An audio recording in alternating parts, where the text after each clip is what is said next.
చిన్న తప్పు పెద్ద తప్పు లేదండి. అసలు పాపం అంటే ఏంటో తెలుసా? దేవుని యొక్క మాటను కాదని బ్రతకటమే పాపం. అది చిన్నదైనా పెద్దదైనా నువ్వేమైనా డిఫైన్ చేసుకో. దేవుని యొక్క దృష్టికి, దేవుని యొక్క ఉద్దేశాలకి అన్నీ ఒకటే. ఇప్పుడు అబద్ధం చెప్పావు, వెంటనే లారీ కింద పడ్డావు, అందులో సందేహమే లేదు, వెళ్ళిపోవటమే.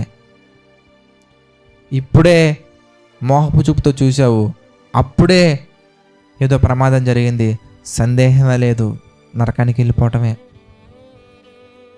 ఎందుకంటే దేవుడు చేయొద్దని చెప్పి నువ్వు చేస్తున్నావు, సాహసించి పాపం చేస్తున్నావు.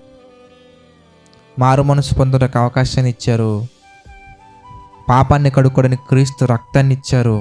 ఇక తడువు చేయటం ఎందుకు? పాపాన్ని విడిచిపెట్టు, పరిశుద్ధంగా బ్రతుకు, పరిశుద్ధుడైన దేవుని కొరకు బ్రతుకు, 10 మందిని పరిశుద్ధంగా ఉంచు, దేవుని చిత్తాన్ని నెరవేర్చు.